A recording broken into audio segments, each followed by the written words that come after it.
آپ مجھے بڑا قابل اور استاد سراغر سمجھتے ہوں گے، لیکن میں قابل بھی نہیں اور استاد بھی نہیں تھا۔ مجھ میں خوبی یہ تھی کہ میں اپنے فرائض کے ساتھ اور ان لوگوں کے ساتھ جو میرے پاس سائل یا مستغیث یا مشتبہ کی حیثیت سے آتے تھے، عزت و احترام سے پوری طرح دیانتداری اور خلوص سے پیش آتا تھا۔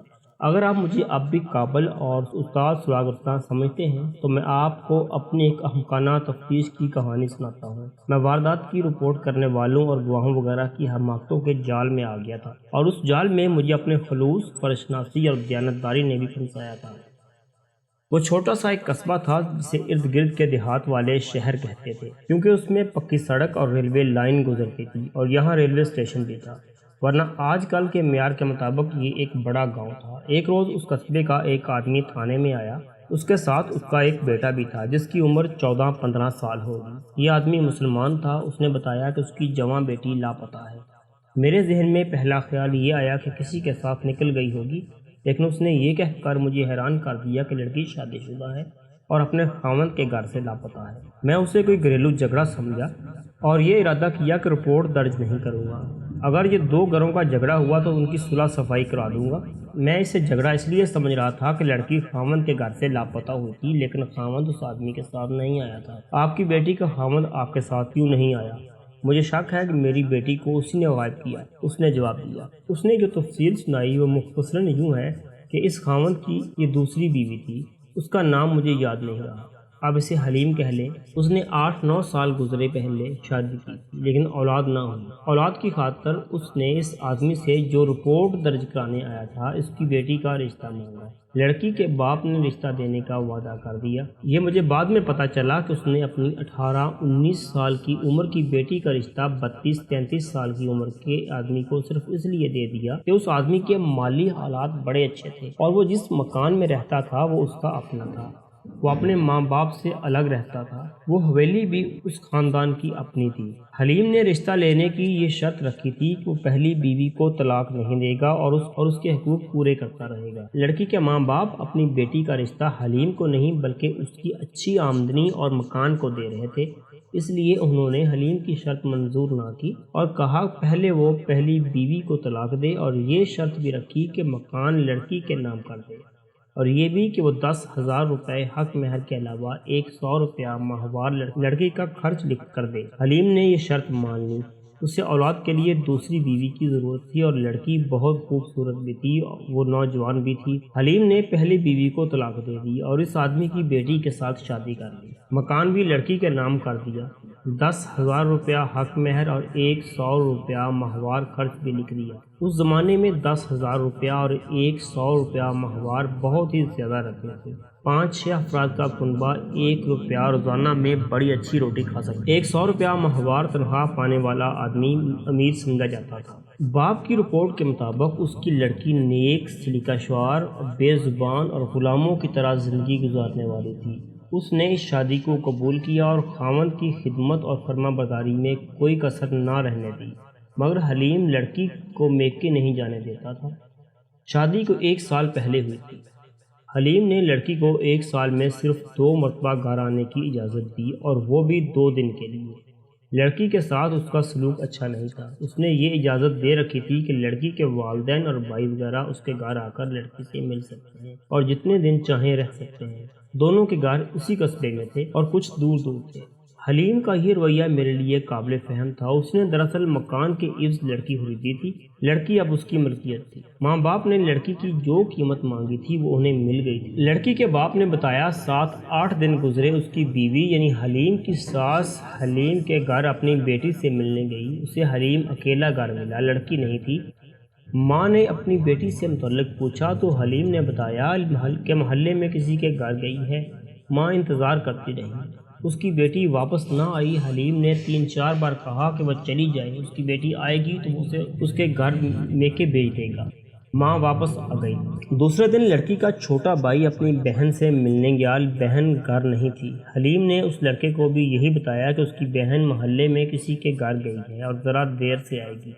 ایک دو روز بعد لڑکی کا باپ حلیم کے گھر گیا، اسے بھی حلیم نے یہی بتایا کہ لڑکی محلے میں کسی کے گھر گئی ہے۔ باپ نے حلیم سے کہا کہ وہ اسے بلا دے یا پڑوسیوں کے کسی بچے سے کہے کہ دیکھے وہ کس گھر میں ہے۔ حلیم نے اسے کہا کہ وہ چلا جائے۔ باپ نے محسوس کیا کہ حلیم کچھ پریشان اور اکھڑا اکھڑا سا ہے، اور اس نے جس انداز سے لڑکی کے باپ سے کہا کہ وہ چلا جائے وہ مشکوک سا۔ باپ چلا گیا اور لڑکی کی ماں کو بتایا کہ حلیم کا رویہ ٹھیک نہیں۔ یوں معلوم ہوتا ہے جس نے اس نے لڑکی کو اپنے گھر میں بھی والدین سے ملنے سے روک دیا ہے۔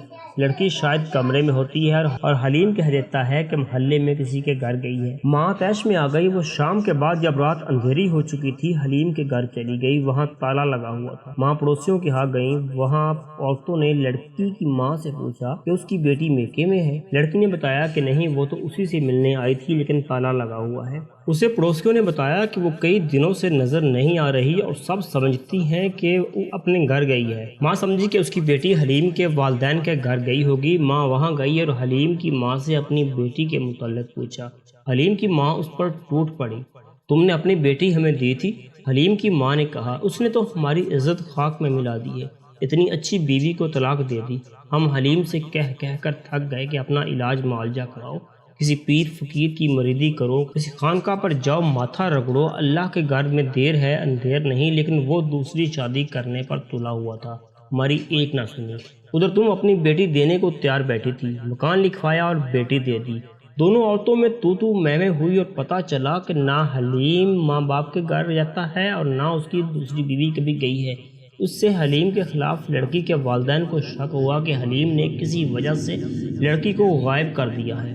لڑکی کے باپ نے اپنے دوستوں سے مشورہ لیا، انہوں نے مشورہ دیا کہ تھانے رپورٹ کر دو۔ میں نے اس آدمی سے پوچھا اسے حلیم پر ایسا شک کس بنا پر ہوا ہے؟ وہ پہلی بیوی کو طلاق نہیں دینا چاہتا تھا، اس نے جواب دیا۔ اس نے دوسری شادی صرف اولاد کی خاطر کی ہے۔ 1 سال ہونے کو آیا ہے، اس نے دیکھ لیا ہوگا کہ اس لڑکی میں بھی اولاد پیدا کرنے کی صلاحیت نہیں۔ وہ مکان ہماری بیٹی کے نام کر چکا تھا، حق مہر بھی بہت زیادہ تھا اور ماہوار خرچ بھی زیادہ۔ اس نے یہ بہتر سمجھا ہوگا کہ اس لڑکی کو طلاق دی تو بہت مہنگی پڑے گی اور مکان بھی ہاتھ سے نکل جائے گا، اس لیے اسے ٹھکانے لگا دو۔ کچھ عرصہ گزر جانے کے بعد وہ تیسری شادی کر لے گا۔ اس پر اپنے والدین کا دباؤ بھی پڑ رہا ہے، وہ حلیم کی پہلی بیوی کے قریبی رشتہ دار ہیں۔ مجھے یہ 4 دیواری کی دنیا کا ایک معمولی سا ڈرامہ نظر آتا تھا۔ کسی لڑکی کو غائب کر دینا یا قتل کرا دینا آسان کام نہیں ہوتا۔ ایسی وارداتیں راجوں، مہاراجوں اور بہت بڑے جاگیرداروں کے ہاں ہوتی ہیں۔ میں نے رپورٹ لکھنے کی بجائے حلیم سے بات کرنا بہتر سمجھا۔ ایک کانسٹیبل کو پرائیویٹ کپڑوں میں حلیم کے پتے پر بھیجا کہ کسی اور کو بتائے بغیر اسے تھانے لے آئے۔ حلیم کے سسر اور سسر کے بیٹے کو میں نے کانسٹیبلوں کے کمرے میں بھیج دیا اور میں کسی اور کام میں مصروف ہو گیا۔ حلیم کا گھر دور نہیں تھا۔ تقریباً 1 گھنٹے بعد کانسٹیبل آ گیا۔ اس نے مجھے بتایا کہ حلیم نہیں ملا۔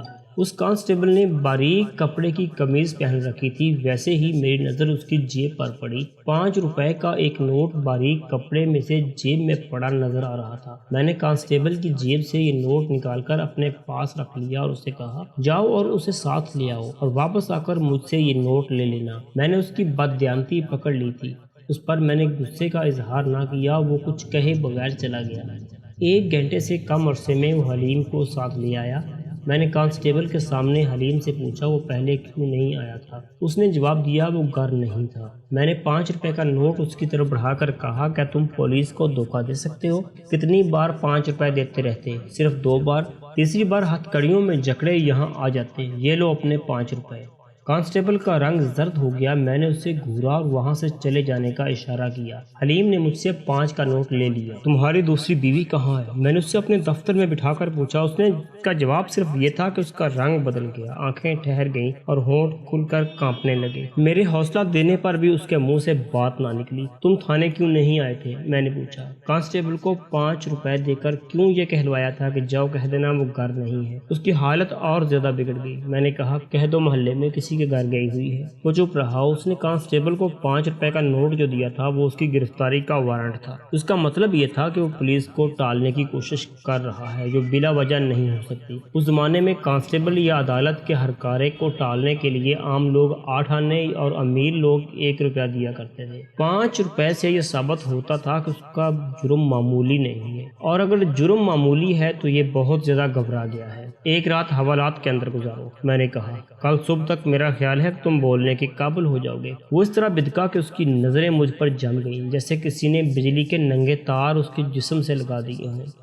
میں اٹھنے لگا تو اس نے اس ڈر سے لپک کر میرے دونوں ہاتھ پکڑ لیے کہ میں اسے حوالات میں بند کرنے کو اٹھا ہوں۔ اس نے پہلے سر ہلایا، پھر سسکی لینے کی طرح بولا، ذرا بیٹھ جائیں، میری بات سن لیں، میں مجرم نہیں مظلوم ہوں۔ اس کے آنسو بہنے لگے۔ بیٹھ جاؤ، میں نے اسے بٹھا دیا، خود بھی بیٹھ کر کہا، یہ پولیس اسٹیشن ہے، یہاں پتھر بھی بول پڑتا ہے کہ اسے فلاں آدمی نے اٹھا کر فلاں آدمی کے سر پر مارا تھا۔ تم اگر مجرم ہو تو سب کچھ بتا دو، اور اگر مظلوم ہو تو میں تمہاری اتنی مدد کروں گا جو تم سوچ بھی نہیں سکتے۔ میں نے آگے ہو کر رازداری سے کہا، اگر اپنا جرم مجھے پریشان کیے بغیر سنا دو گے تو فائدے میں رہو گے، میرے ساتھ دوستی کر لو۔ میرا خیال ہے کہ تم نے مظلوم ہو کر جرم کیا ہے، مجھے ایسے آدمی سے بہت ہمدردی ہوتی ہے۔ میں نے آہستہ سے پوچھا، بیوی کو قتل کرا دیا ہے؟ نہیں، وہ ہڑبڑا کر بولا، وہ خود ہی کہیں بھاگ گئی ہے، وہ مجھے دھوکہ دے گئی ہے۔ وہ تو سنا ہے بڑی فرما بردار اور نیک لڑکی تھی، اس نے تمہیں دل سے قبول کر لیا۔ میری پہلی بیوی فرما بردار اور نیک، اس نے کہا، کہ دوسری اصل شیطان ہے۔ میں اسے نیک اور فرما بردار سمجھا تھا، لیکن اس نے پہلے 1 ماہ میں اپنی حرکتوں سے ثابت کر دیا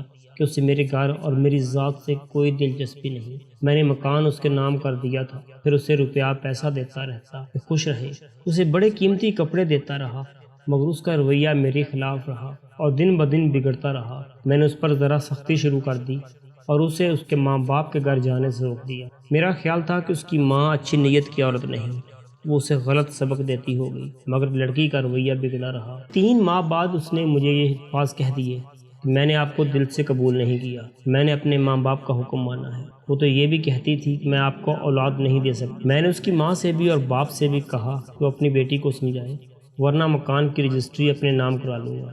اس کی ماں نے کہا، مکان کی رجسٹری تو اس کے پاس ہے، اب یہ کاغذات اسے نہیں مل سکتے۔ میں نے دیکھا کہ اس عورت کا رویہ بھی دشمنوں والا تھا۔ مکان کی رجسٹری اس نے اپنے قبضے میں لے لی تھی۔ میرے سسر کا رویہ کچھ بہتر تھا، لیکن ماں بیٹی پر اس شخص کا کوئی اثر نہیں تھا۔ میں اولاد کی خاطر جال میں پھنس گیا تھا۔ میں نے اس لڑکی کو طلاق دینے کا سوچا تو خیال آیا کہ مکان بھی دے چکا ہوں، 10,000 روپے حق مہر لکھ دیا ہے۔ میں نے غصے میں آ کر اس کی پٹائی شروع کر دی۔ کوئی 15-16 دن گزرے، میں صبح جاگا تو بیوی ساتھ والے پلنگ پر نہیں تھی۔ کچھ دیر انتظار کیا، خیال تھا کہ غسل خانے میں ہوگی، مگر وہ کہیں بھی نہیں تھی۔ میں سمجھ گیا کہ اپنے ماں باپ کے پاس چلی گئی ہے۔ میں نے ارادہ کر لیا کہ خود گئی ہے، خود ہی آئے گی، میں اس کے پیچھے نہیں جاؤں گا۔ میں نہ گیا۔ 5 روز بعد اس کی ماں آئی، وہ آتی رہتی تھی۔ بیشتر اس کے کہ میں اس سے پوچھتا کہ اس کی بیٹی کہاں ہے۔ اس نے مجھ سے یہی سوال پوچھا۔ وہ اپنی بیٹی کے لیے باداموں وغیرہ کی کچھ چیز بنا کر لائی تھی۔ اس نے مجھے کہا، تم بھی کھایا کرو، اس میں بڑی طاقت ہے۔ میں نے اس عورت کی باتیں غور سے سنی۔ اس کے لہجے اور انداز میں مجھے کوئی شرارت نظر نہیں آئی تھی، لیکن اس عورت کا کوئی اعتبار بھی نہ تھا۔ میں نے اسے کہا کہ اس کی بیٹی محلے میں کسی کے گھر گئی ہے۔ وہ کچھ دیر انتظار کر کے چلی گئی۔ دوسرے دن اس کا بھائی آ گیا، وہ بھی اپنی بہن سے ملنے آیا تھا۔ مجھے کچھ شک ہونے لگا۔ میں نے اسے بھی یہی کہا کہ اس کی بہن محلے میں کسی کے گھر گئی ہے۔ باتوں باتوں میں نے اس سے پوچھا کہ اس کی بہن اپنے گھر کب گئی تھی۔ وہ 14-15 سال کا لڑکا تھا، میری باتوں میں آ گیا۔ اس نے 2 ماہ پہلے کا بتایا کہ اس کی بہن اپنے گھر گئی تھی۔ مجھے یہ شک تھا کہ اس کی ماں بڑی چالاک ہے، اس نے اپنی بیٹی کو مجھ سے چوری چھپے اپنے گھر بلا کر چھپا لیا ہے، اور یہ اس کی کوئی خطرناک چال ہوگی۔ مگر لڑکے سے پتہ چلا کہ میری بیوی ماں باپ کے پاس نہیں گئی، وہ بھاگ گئی تھی۔ بھاگنے کی وجوہات بڑی صاف ہیں۔ اس نے مجھے دل سے قبول نہیں کیا تھا۔ میں اس پر اتنی سختی کرتا تھا کہ اسے مارتا پیٹتا بھی تھا۔ لڑکی ہوشیار اور طبیعت کی تیز تھی، اسے بھگانے میں اس کی ماں کا ہاتھ بھی ہو سکتا ہے۔ ان لوگوں نے مجھ سے مکان اپنی بیٹی کے نام لکھوا لیا ہے۔ اگلے روز اس کا باپ آیا، وہ اپنی بیٹی سے ملنے آیا تھا۔ اس کے چہرے سے پتہ چلتا تھا کہ اسے مجھ پر شک ہے۔ میں نے اسے بھی بتایا کہ اس کی بیٹی محلے میں کسی کے گھر گئی ہے۔ اس نے کہا، تم کہہ کیوں نہیں دیتے کہ میں اپنی بیٹی سے ملنے کی اجازت نہیں؟ اس کی ماں آئی، بھائی آیا، اب میں آیا ہوں، تم سب کو ایک ہی جواب دے رہے ہو کہ محلے میں کسی کے گھر گئی ہے۔ میں شام تک یہیں رہوں گا، وہ آ جائے گی۔ میرے لیے یہ پریشانی کچھ کم نہیں تھی کہ میری بیوی لاپتہ ہو گئی تھی۔ اس کے باپ نے مجھے مشتبہ سمجھ کر رعب سے بات کی تو مجھے غصہ آ گیا۔ میں نے اسے کہا گھر کے سارے کمرے دیکھ لو، اوپر چلے جاؤ، تمہیں بیٹی کہیں نظر آ جائے تو اسے 2-4 دنوں کے لیے گھر لے جاؤ۔ اس نے ایک بار پھر کہا کہ میں شام تک ٹھہروں گا۔ میں نے کہا میں تمہیں 2 منٹ اور یہاں ٹھہرنے نہیں دوں گا، میں کام سے جا رہا ہوں۔ اس نے غصے کا جواب غصے سے دیا تو میں نے جل کر کہا اپنی بیٹی پر اب تمہارا کوئی حق نہیں، میں نے پورا مکان دے کر اسے تم سے خریدا ہے، یہ میری مہربانی ہے کہ تمہیں اپنے گھر میں داخل ہونے دیتا ہوں۔ وہ واہی تباہی بکتا نکل گیا اور آج آپ نے بلا لیا۔ میرے دل میں جو کچھ تھا وہ آپ کو سنا دیا ہے۔ حقیقت یہ ہے کہ میری بیوی کسی کے ساتھ بھاگ گئی ہے۔ کسی پر شک ہے تمہیں؟ میں کچھ نہیں کہہ سکتا، اس نے جواب دیا۔ مجھے یقین ہے وہ اغوا نہیں ہوئی، اسے کوئی اٹھا کر نہیں لے گیا، وہ اپنی مرضی سے گئی ہے۔ تم نے پہلے روز ہی اپنی ساس سے کیوں نہ کہہ دیا کہ تمہاری بیوی صبح سے غائب ہے؟ میں نے اس سے پوچھا جب تمہیں یقین ہو گیا تھا کہ تمہاری بیوی غائب ہے کہ تم اس کی ماں باپ کے پاس کیوں نہ چلے گئے؟ میں سوچتا رہا، اتنے میں اس کی ماں آ گئی، اس نے جواب دیا۔ اس نے جب بتایا کہ وہ اپنی بیٹی سے ملنے آئی ہے تو میں چکرا گیا، مجھے کچھ سوجھ ہی نہیں رہا تھا۔ میں نے اس پر بہت جرا کی، اسے بہت چکر دیے، اس کی نفسیات سمجھنے کی کوشش کی، اس کی نیت کو بانپا۔ میں نے یہ رائے قائم کی کہ یہ شخص اتنا دلیر اور چالاک نہیں جتنا احمق ہے۔ میں نے اس سے یہ بھی پوچھا کہ جب اسے یقین ہو گیا تھا کہ اس کی بیوی اتنے دنوں سے لاپتہ ہے تو اس نے پولیس کو رپورٹ کیوں نہ دی؟ اس نے طرح طرح کی احمقانہ باتیں کر کے مجھے اپنا حامی بنانے کی کوشش کی۔ وہ دراصل کہنا یہ چاہتا تھا کہ اپنی زبان سے یہ کہنے میں کہ اس کی بیوی بھاگ گئی ہے وہ اپنی بے عزتی سمجھتا تھا۔ وہ اپنی پہلی بیوی سے بھی نادم تھا، وہ دوسری بیوی کے فرار کو چھپانے کی کوشش میں تھا اور یہ امید لگائی بیٹھا تھا کہ اس کی بیوی گھوم پھر کے واپس آ جائے گی۔ میں نے حلیم کو دفتر سے نکال کر ایک اور کمرے میں بھیج دیا اور اس کے سسر کو بلایا، اسے خبردار کیا کہ اپنی بیٹی کی گمشدگی کی رپورٹ لکھوانے آیا ہے، اسے ایک بار پھر سوچ لینا چاہیے، کیونکہ رپورٹ غلط ہوئی اور بیٹی اس کے اپنے گھر سے برآمد ہو گئی، یا یہ پتہ چل گیا کہ اپنی بیٹی کو اس نے خود یا اس کی ماں نے اپنے داماد کو پریشان کرنے کے لیے کہیں چھپا رکھا تھا، تو دونوں کو گرفتار کر لیا جائے۔ اس شخص نے مجھے قائل کرنے کی کوشش کی کہ اپنی بیٹی کو انہوں نے خود غائب نہیں کیا، ان کے داماد نے اسے غائب کیا ہے۔ اسے ابھی معلوم نہیں ہوا تھا کہ میں نے اس کے داماد کو بھی بلا رکھا ہے۔ میں نے اسے کہا کہ وہ گھر جائے اور اپنی بیوی سے ایک بار پھر مشورہ کر لے اور اسے بتائے کہ رپورٹ درج کرانے کا نتیجہ کچھ اور بھی ہو سکتا ہے۔ وہ چلا گیا۔ میں نے حلیم کو بلا کر ڈرایا دھمکایا، بہت کوشش کی کہ اگر اس نے بیوی کو خود ادھر ادھر کر دیا ہے یا ٹھکانے لگا دیا ہے تو مجھے بتا دے۔ وہ رونے پر آ گیا، بار بار یہی کہتا رہا کہ میری بیوی اپنی مرضی سے یا اپنی ماں کی کوشش سے لاپتہ ہوئی ہے، اسے تلاش کیا۔ میں اتنا سمجھ گیا تھا کہ حلیم میں اپنی بیوی کو قتل کرنے اور لاش غائب کرنے کی ہمت نہیں ہے۔ البتہ یہ ممکن ہے کہ اس کے پاس پیسہ تھا جس سے وہ یہ جرم کرائے کے قاتلوں سے کرا سکتا تھا، تاہم میں ابھی تک اسے گھریلو جھگڑا سمجھ رہا تھا اور میری کوشش یہ تھی کہ یہ لوگ صلح صفائی سے پولیس اور عدالت کے چکر سے بچ جائیں۔ میں نے حلیم سے کہا وہ کل پھر میرے پاس آئے، شاید اس کی بیوی واپس آ جائے۔ وہ بھی چلا گیا۔ 2 دن ان میں سے کوئی بھی تھانے نہ آیا۔ میں مطمئن ہو گیا کہ انہوں نے آپس میں کوئی سمجھوتا کر لیا ہے۔ تیسرے دن 2 میل دور ایک گاؤں کا نمبردار تھانے میں آیا۔ اس نے بتایا کہ اس کے گاؤں سے تھوڑی ہی دور ویرانے میں ایک عورت کی لاش برآمد ہوئی ہے جو زمین میں دبی ہوئی تھی، بھیڑیوں وغیرہ نے نکال لی ہے اور کچھ کھا لی ہے۔ میں اسی وقت روانہ ہو گیا۔ لاش عورت کی تھی، خراب ہو چکی تھی، ابھی سوجی ہوئی تھی، گلی سڑی نہیں تھی۔ گیدڑوں اور بھیڑیوں نے اسے تھوڑی ہی دیر پہلے نکالا تھا، کئی جگہوں سے گوشت کھایا ہوا تھا، چہرہ ابھی محفوظ تھا، جسم پر خون نہیں تھا، جس سے ظاہر ہوتا تھا کہ اسے تیز دھار آلے سے نہیں مارا گیا۔ اسے درندوں نے یہاں سے نکالا تھا، وہ گہرا گڑھا نہیں تھا۔ رات طوفانی بارش برسی تھی، بہتے پانی نے گڑھے سے مٹی بہا دی تھی جس سے لاش ننگی ہو گئی اور گیدڑ وغیرہ پہنچ گئے۔ لاش کے کپڑے درندوں نے چیتھڑے بنا دیے تھے۔ میں نے کپڑے دیکھتے ہی کہ یہ عورت دیہاتی نہیں تھی۔ اس کے پاؤں میں شہری سینڈل تھے جو صرف شہروں میں پہنے جاتے تھے۔ میں نے لاش اٹھوائی اور پوسٹ مارٹم کا انتظام کروایا۔ مجھے حلیم کی بیوی کا خیال آ گیا۔ یہ لاش میرے لیے مصیبت بننے والی تھی کیونکہ منادی کرا کے اس کی شناخت کرانی تھی۔ میرے تھانے میں حلیم کی بیوی کے سوا کسی عورت کی گمشدگی کی رپورٹ نہیں آئی تھی۔ اگر یہ حلیم کی بیوی نہیں تھی تو مجھے دوسرے تھانوں سے پتہ کرنا تھا کہ کسی کے ہاں کسی عورت کی گمشدگی کی رپورٹ آئی ہوگی۔ میں لاش کو پوسٹ مارٹم کے لیے بھجوا کر تھانے چلا گیا۔ ایک کانسٹیبل سے کہا کہ وہ حلیم، اس کے سسر اور ساس کو تھانے لے آئے۔ لاش کو دیر سے آنا تھا، حلیم وغیرہ پہلے پہنچ گئے۔ میں لاش کے کپڑوں کے چیتھڑے اور سینڈل لے آیا۔ پہلے حلیم کو اندر بلایا، اسے چیتھڑے اور سینڈل دکھائے۔ اس نے کہا اگر ایک چیتھڑا دھو کر اسے دکھایا جائے تو پہچاننے میں آسانی ہوگی۔ کپڑے کیچڑ سے پہچانے نہیں جاتے تھے۔ میں نے سب سے بڑا ٹکڑا ایک کانسٹیبل کو دیا کہ اسے دھو لائے۔ یہ پھولدار کپڑا تھا اور ریشمی تھا۔ کپڑا دھل کر آیا تو حلیم نے پہچان لیا۔ کہنے لگا کہ اس رات اس کی بیوی نے یہی کپڑے پہن رکھے تھے۔ سینڈل بھی اس نے پہچان لیے۔ لاش کے ساتھ زیور کی ایک بھی چیز نہیں تھی۔ پھر میں نے حلیم کی ساس کو اس نے دھلا ہوا چیتھڑا دیکھتے ہی کہہ دیا، یہ میری بیٹی کے سوٹ کا کپڑا ہے۔ لاش کے ساتھ شلوار بھی اسی کپڑے کی تھی۔ سینڈل کے متعلق اس نے کہا کہ اس کی بیٹی اسی قسم کے سینڈل پہنتی تھی۔ اس کے ساتھ ہی اس نے رونا پیٹنا شروع کر دیا۔ اس کا خامن دوڑا آیا۔ میں نے اسے سنبھالنے کی بہت کوشش کی لیکن وہ بین کرتی اور حلیم کو گالیاں دیتی تھی۔ میں لاش کے انتظار میں تھا مگر ہسپتال سے پیغام آیا کہ لاش ضلع کے ہسپتال میں بھیجنی پڑے گی۔ میں نے حلیم اور اس کی ساس اور سسر کو گھر چلے جانے کا کہا اور انہیں بتایا کہ میں انہیں کل بلا لوں گا۔ میں لاش کو 20-22 میل دور بھیجنے کے انتظام میں مصروف ہو گیا۔